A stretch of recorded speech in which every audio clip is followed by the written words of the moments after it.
Thank you all for waiting so patiently as we finished our rehearsal. With the weather, we planned to do this all outside, and then it rained, and then we didn't get a chance to rehearse outside now that it stopped raining. So we decided to keep it inside, and I hope you all don't mind that. You know that Locust Grove is open throughout the year for tours and visits. So we invite you to come back and definitely do the tour of the ground with your students on a better weather day when things can be more predictable, okay? This camp that we had this week has been wonderful. Thank you all so much for allowing your students to come and learn with us. This has been a wonderful partnership between Historic Locust Grove and Looking for Lilith Theater Company. Let's give it up for both of them. A wonderful partnership to bring together history and theater. What we've done this week is a process called devising. And devising is a way that a group of people make a collaboratory work into something theatrical. So it looks different for each project that you devise. For our research, we got letters, we even got a photo. We've had plenty of demos this week. A lot of thanks to Heather, one of their volunteers, who has come in and shown us so very much.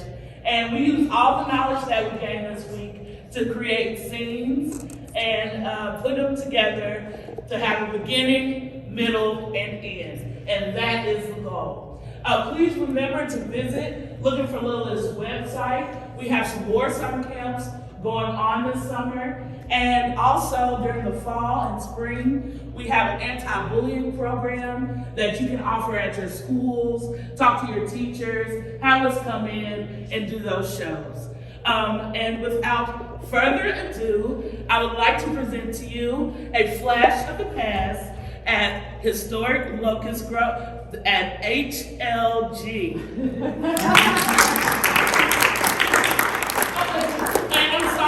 I'm the teacher, Miss Morgan, and other co-teacher, Miss Tierra, who's been here all week.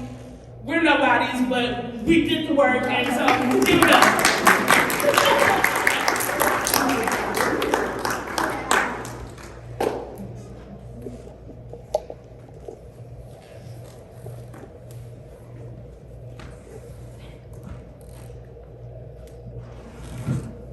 Good afternoon to our loyal viewers near and far.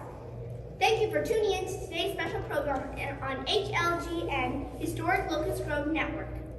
HLGN is excited to bring you today's news special on location. Please welcome our on-the-scene reporters. Henry Fontaine, Sports and Entertainment. Eloise Bullitt with Hearth Cooking and Gossip. George Clark with Human Interest. Charles Clark with Weather and Fashion. And me, Barbara Fontaine, head anchor and historian. Welcome to A Flash of the Past, HLG edition.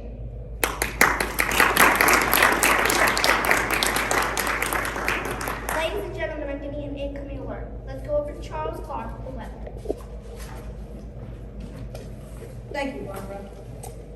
This just in, a bad thunderstorm has hit HLG with winds up to 60 miles per hour and lightning as bright as the sun and thunder as loud as a cannon.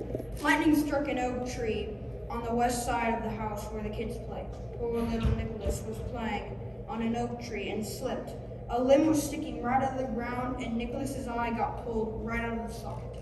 I'm afraid his eye has been permanently lost. We have sight of his eye in a wine glass, says John Cromwell. We have sight of his eye, get it?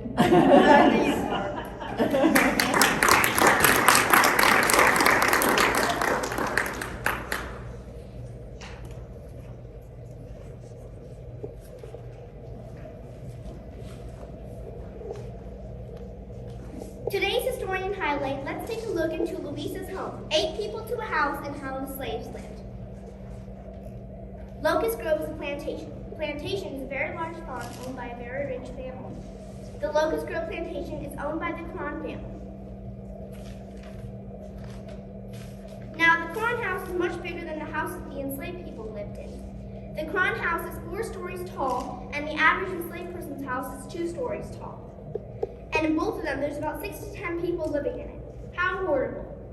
One of the servants that works in the Cron property is Louisa. Louisa has 5 to 7 children living with her in her house. Her house has 1 large bed and 2 cribs. When the children are young, they sleep in the cribs, and when they get older, to the floor they go. Louisa gets the large bed all to herself. Louisa and some of her oldest children work in the fields with the other harvesters from dawn to dusk. Then, after it is dark, Louisa will come back and take care of her own 100-square-foot garden. She grows cantaloupe, potatoes, and thyme.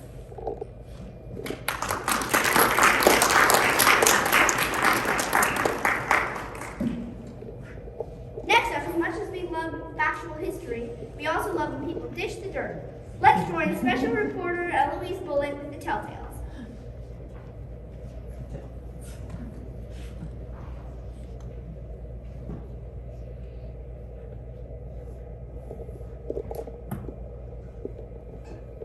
Thanks, Barb.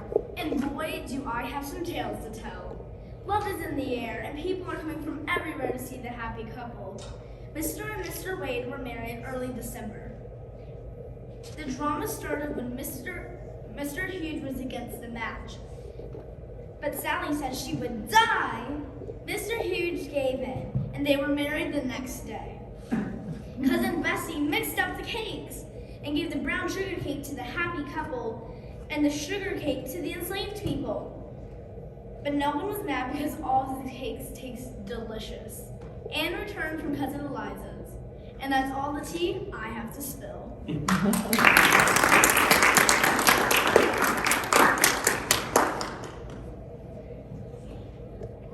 Thank you for the hot gossip, Eloise. Next up, we're going to visit the dairy.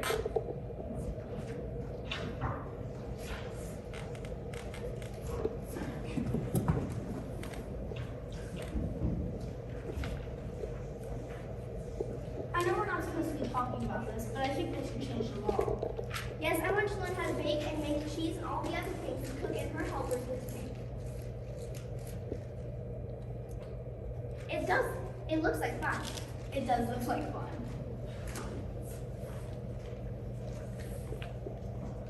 Ah, Mother declares no men in the dairy. You're not supposed to be in here either. You were having fun on the porch, so we wanted to have some fun of our own. Alright, but this is different. How? Mother says only slaves in the dairy. You're supposed to be in the house playing with your little dog. That's not fair. Well, unfortunately, that's the way the world works. It's just not fair. Hey, if we can't play in here, why don't we play with you guys? In your dreams, you know Mother would show you if you got your dress dirty. A little dirt won't hurt anyone. But you guys can't chase us in your little stays. You'll break your backs. Good thing we didn't wear them today. Bet you can't kiss in your trousers. Uh-oh.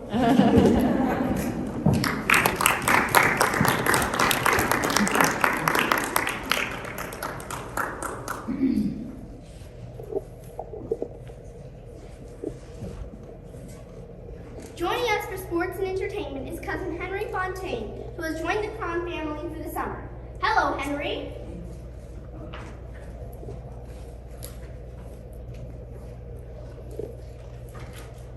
Justin, we have tons of sports and entertainment happening at Locust Grove. Looks like the boys are hunting for deer and some fishing for catfish, trout, and bass, and even some playing knuckle, which is like modern day jacks. It looks like the girls are reading and writing letters, and the kids are playing tag, hide and seek, and rolling hills, and also jump ropes as well. Now on sports. Sports include fishing, hunting, and cricket, which was not a popular sport at the time. You could fish for line, minnow, bass, catfish, and trout. Here looks good.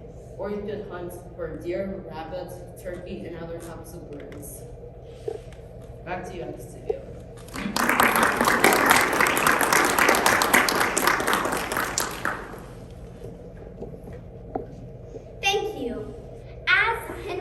explained, the game Knuckle Bones is quite popular now. We are going to see how it is played.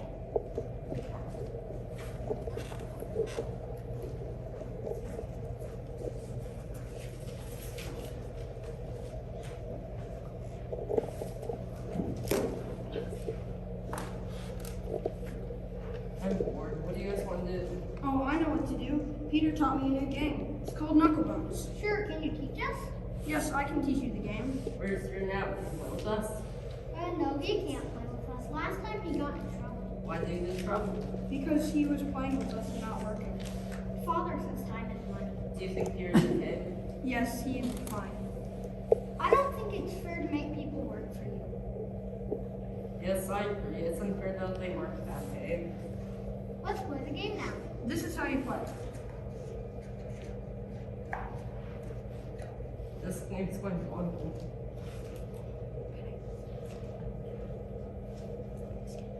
This game is quite challenging. Indeed, that is why I like it.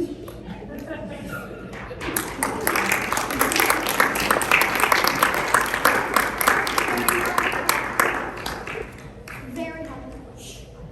Now we are going to enter the Hearth Kitchen with Hearth is Home with Eloise Williams.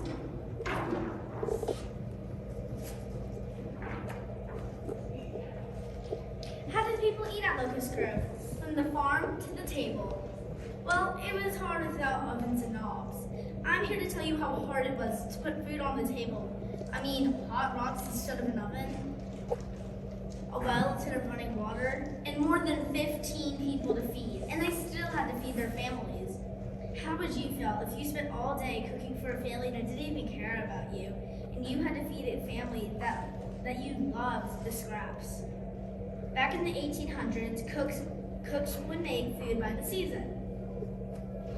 In the summer, the cooks would harvest sunflower seeds for snacking. These cooks would also harvest cantaloupe, strawberries, and blackberries.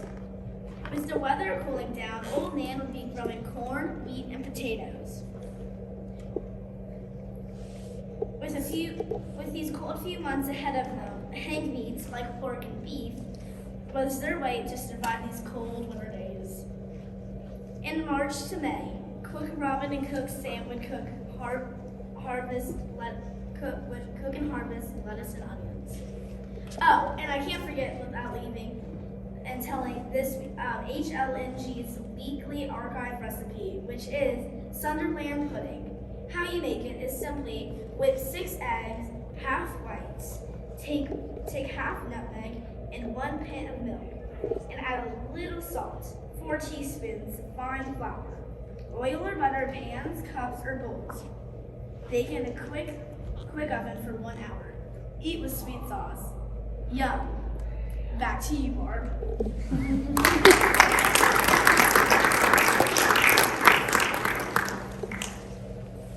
Next, we're back to Charles Clark, this time with fashion. Fashion really is his passion.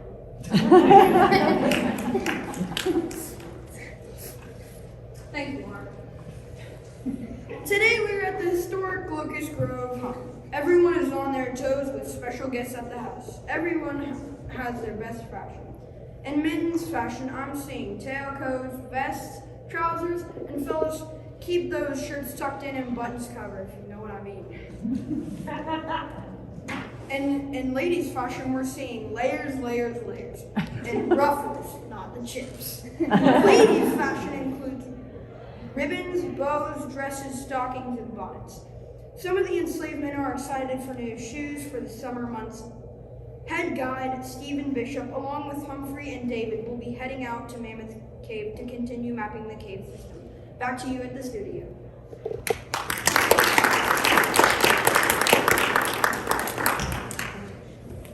Now we have human interest with George Clark.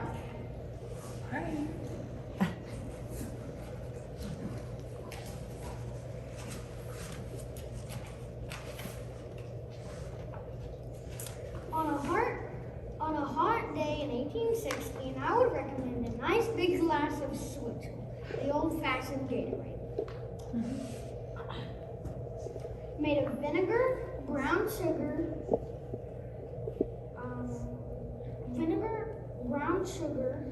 ginger, water, and molasses. It tastes divine. But they only used it to stay hydrated because it's disgusting. If that's not your thing, you can go stick your head in the ice house. Or maybe not because it's 15 feet. Or you can climb down if you want. Or if that's not your style, you can run down to the river and go fishing or swimming. That's all for me, folks.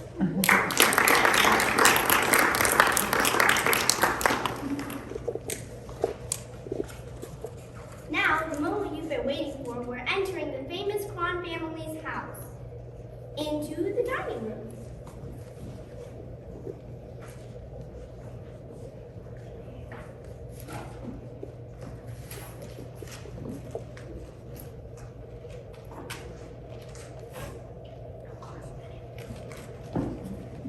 What's in here? Oh, that's the dining room. Let's sneak into the sugar cabinet. Indeed. No, don't do that. What if Mother sees the cabinet and opens? She might punish one of the servants. You're right. We shouldn't. It's fine, we'll just take a little. But we don't even have the key. Oh yes, I forgot about that. Then maybe we can explore that. Oh, that's the Punka fan.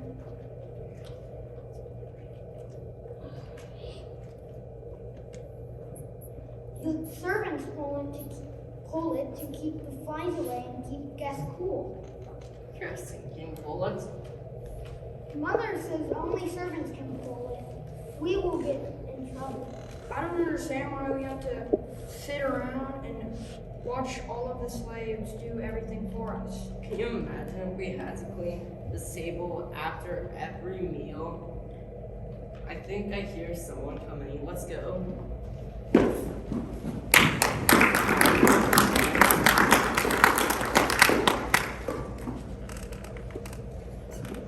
Now, we're entering General George Rogers Clark's room.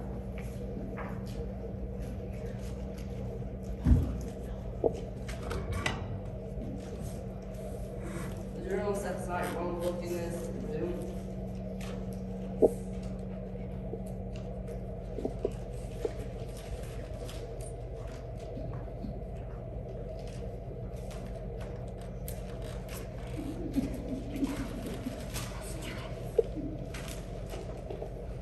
Are you sure about this?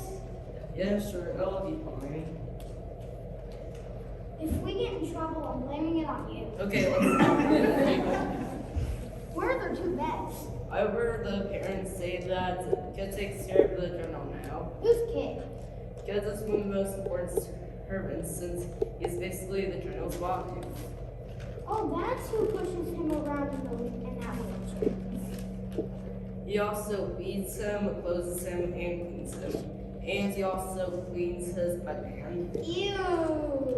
Oh no, I think I hear someone coming. Let's get out of here.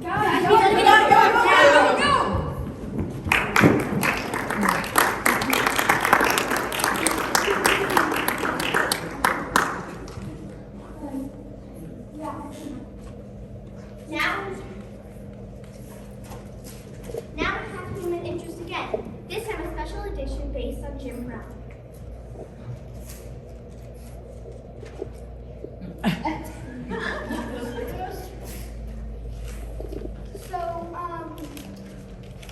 So we found this person. He was a slave, and we were gonna research.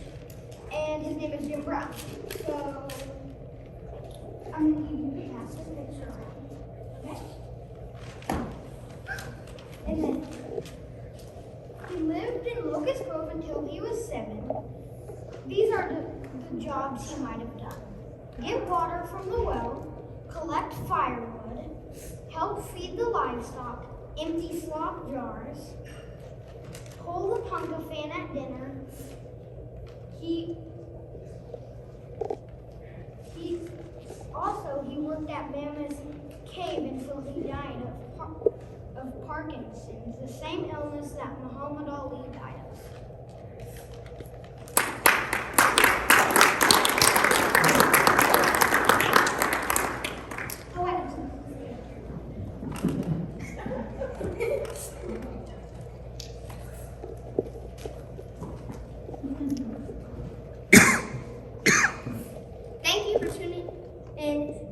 HLGN Flash from the Past edition. We hope to see you tuning in next time.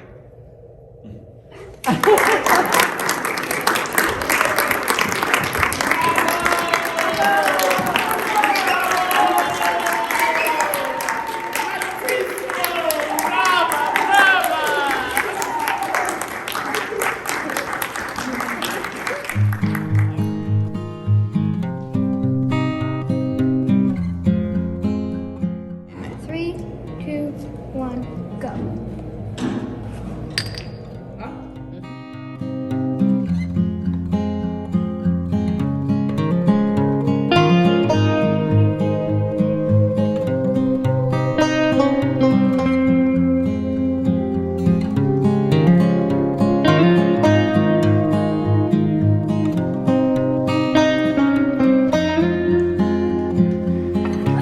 I got like 5 layers on. Eloise Bullock, would you like to be introduced to Charles Clark? Yes, I graciously accept. Eloise Bullock is a Charles Clark. Charles Clark is Eloise. Nice to meet you. Nice to meet you too.